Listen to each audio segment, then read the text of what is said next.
نحمده ونصلي على رسوله الكريم أما بعد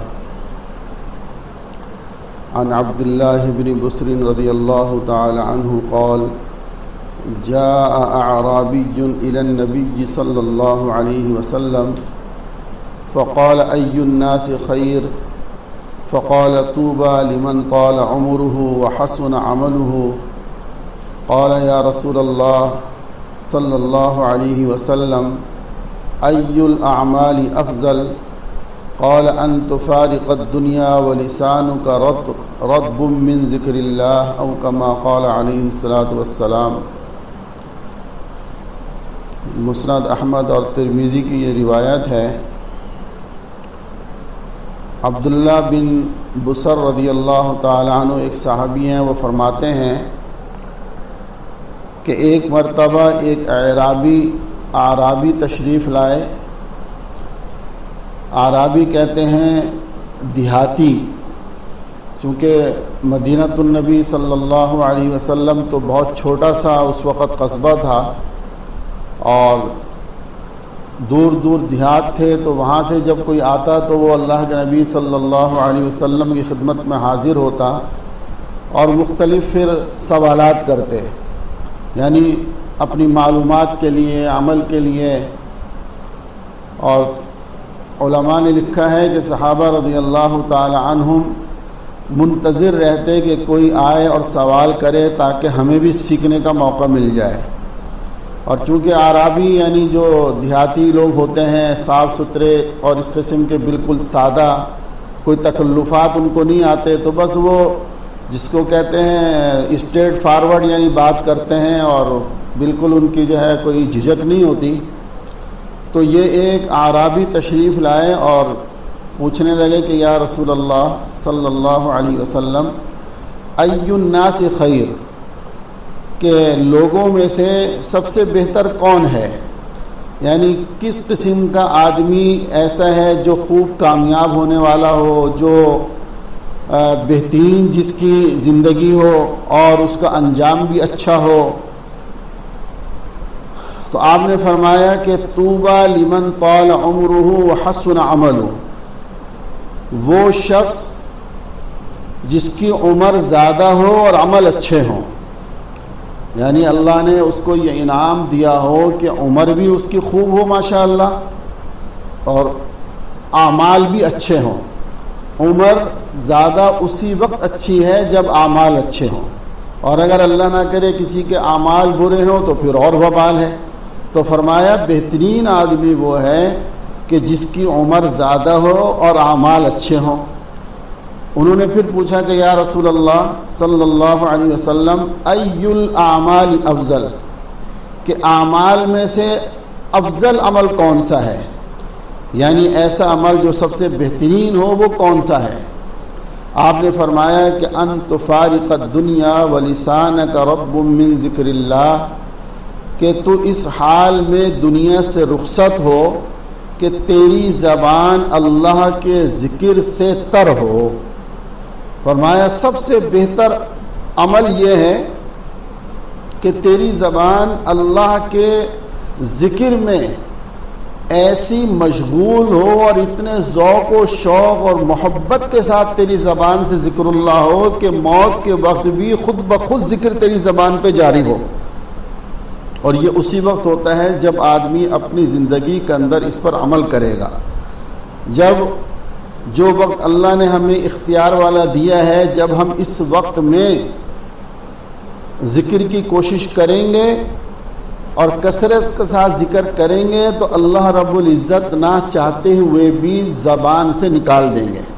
اس کی بہت آسان سی مثال ہم دیکھتے ہیں اپنے معاشرے کے اندر کہ بعض لوگ جن کو گالیوں کی عادت ہوتی ہے، اچانک ان کو کوئی حادثہ پیش آ جائے تو ان کے منہ سے گالی ہی نکلتی ہے، اور اگر کسی کی زبان کلمات خیر کی عادی ہو تو اگر اس کے کوئی حادثہ اس کو پیش آ جائے تو اچانک اس کی زبان سے یا تو انا للہ و انا الیہ راجعون نکلے گا، یا جو ہے گھروں میں آپ نے دیکھا ہوگا بچہ گر جاتا ہے، کچھ ہوگا بسم اللہ، کو یہ اس بات کی علامت ہے کہ جس چیز کی عادت ہوگی وہی زبان سے نکلے گی۔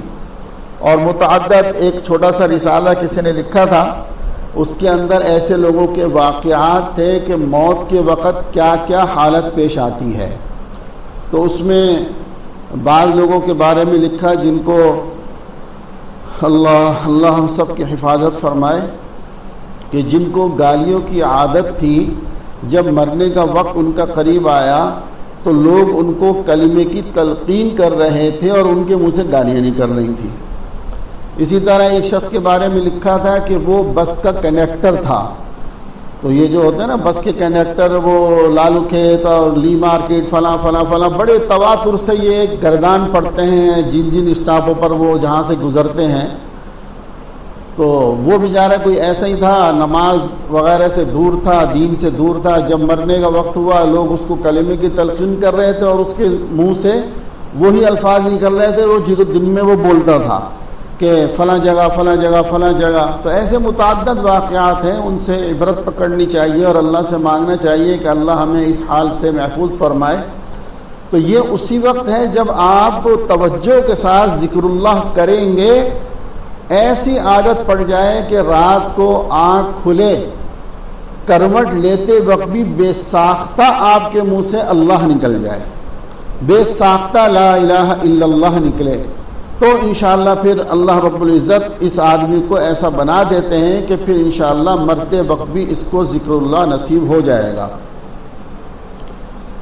دوسری روایت بھی حضرت عبداللہ بن بصر رضی اللہ تعالی عنہ کی ہے، اس میں بھی آپ نے اس کو بیان فرمایا کہ ایک شخص آئے اور پوچھا کہ یا رسول اللہ صلی اللہ علیہ وسلم ان ابواب الخیر کثیرہ، کہنے لگے کہ یا رسول اللہ خیر کے اسباب تو بہت ہیں، یعنی نیکیاں تو نیک اعمال تو بہت سارے ہیں، ولا استطيع القيام بكلها، لیکن میں اس کی طاقت نہیں رکھتا کہ ان سب کو پورا کروں۔ فأخبرنی عن شیء، پس آپ مجھے کوئی ایسی چیز بتا دیں کہ جس کو میں لازم پکڑ لوں، اور ولا تکثر علیہ، اور آگے پھر یہ بھی فرمائش کر رہے ہیں کہ یا رسول اللہ بہت زیادہ نہ ہو، بہت بڑی بات نہ ہو، چھوٹی سی بات مجھے بتائیے گا تاکہ میں بھول نہ جاؤں۔ اب دیکھیں نا سادگی کیسی ہے کہ پوچھ رہے ہیں کہ یہ مجھے کوئی اچھی بات بتائیں، لیکن ساتھ فرما رہے ہیں کہ یا رسول اللہ بڑی بات نہ ہو، چھوٹا سا کام ہو جو میں آسانی سے کر سکوں اور بھول نہ جاؤں۔ اللہ کے رسول علیہ الصلوۃ والسلام نے فرمایا لا یزال لسانک رطبا من ذکر اللہ، کہ تیری زبان اللہ کے ذکر سے تر رہے۔ رطب اللسان کہتے ہیں، جیسے عرف عام میں بھی اردو میں کہا جاتا ہے نا، جب کوئی آدمی کسی کی بہت تعریفیں کرتا ہو، ہر دفعہ جب دیکھو کسی کی باتیں کر رہا ہے تو کہتے ہیں بڑا تو بھائی اس کی تعریف میں رطب اللسان ہو رہا ہے، یعنی تو بہت زیادہ مبالغہ کر رہا ہے اس کی تعریفات میں۔ تو اس طرح اللہ کے ذکر کے اندر زبان رطب اللسان رہے۔ یہ اس حدیث کا یہ مطلب نہیں ہے کہ صرف میں ذکر کروں گا، بلکہ مطلب یہ ہے کہ فرائض اور واجبات کے علاوہ بہت سارے نیک کام ہیں، تو اب ان نیک کاموں میں سب سے زیادہ میں کون سا کام کروں جو اہتمام کے ساتھ مستقل میں اس کو لازم پکڑ لوں۔ ان صحابی رضی اللہ تعالیٰ عنہ کا یہ مقصد ہے۔ تو آپ نے فرمایا کہ ذکر اللہ، کہ جب ذکر کرو گے تو انشاءاللہ سارے کام ہی آسان ہو جائیں گے۔ عن ابی سعید رضی اللہ تعالی عنہ قال قال رسول اللہ صلی اللہ علیہ وسلم اکثروا ذکر اللہ حتی یقولوا مجنون او کما قال علیہ الصلاۃ والسلام۔ حضرت ابو سعید خدری رضی اللہ تعالی عنہ فرماتے ہیں کہ رسول اللہ صلی اللہ علیہ وسلم نے فرمایا کہ اللہ کا ذکر اتنا اور اس طرح کرو کہ لوگ کہیں کہ یہ دیوانہ ہے۔ سمجھے میاں، آج تو ہم ذرا سا جو ہے وہ شلوار ٹخنے سے اوپر رکھنا بھاری معلوم ہوتا ہے، ٹوپی سر پر رکھنا بھاری معلوم ہوتا ہے، چہرہ نبی علیہ الصلوۃ والسلام جیسا بنانا ہمیں بھاری معلوم ہوتا ہے۔ کہتے ہیں کہ جی اگر ہم نے داڑھی رکھ لی تو لوگ کہیں گے ملا بن گیا، اگر ہم نے شلوار ٹخنوں سے اوپر رکھ لی تو لوگ کہیں گے ملا بن گیا۔ ارے اللہ کے بندو، یہی تو مطلوب ہے کہ اللہ والے کو لوگ اللہ والا کہیں. جب کوئی آپ کو اللہ والا کہے تو اس پر خوش ہونا چاہیے. اگر کوئی آپ کو یہ کہتا ہے کہ ارے بھائی یہ تو بڑا مولوی بن گیا، تو مولوی کا مطلب کیا ہے؟ اللہ والا. تو اس سے تو خوش ہونا چاہیے کہ الحمدللہ مجھے اللہ نے اپنی نسبت عطا فرما دی. دنیا میں کتنے دن ہیں؟ جتنا وقت بھی دنیا میں رہیں جانا تو اللہ ہی کے پاس ہے نا. اب یہاں دنیا کو جتنا خوش کر لو، اور دنیا کبھی خوش نہیں ہوتی ہے، یاد رکھنا. دنیا کسی حال میں خوش نہیں ہوگی، نہ ہوتی ہے یہ. لہٰذا دنیا کو خوش کرنے کے چکر میں نہ پڑو، یہ کوشش کرو کہ ہمارا رب ہم سے راضی ہو جائے. یہ دیکھو کہ اللہ کس چیز سے راضی ہے، اللہ کس سے ناراض ہے. اگر یہ فکر پیدا ہو گئی تو انشاءاللہ اللہ رب العزت دنیا کی زندگی میں بھی ہمیں کامیابیاں نصیب فرمائیں گے، اور آخرت کی تو ہیں ہی کامیابیاں انشاءاللہ. اللہ رب العزت ہم سب کو عمل کی توفیق عطا فرمائے. رب العالمین. سبحان اللہ والحمد للہ ولا الہ الا اللہ واللہ اکبر ولا حول ولا قوة الا باللہ.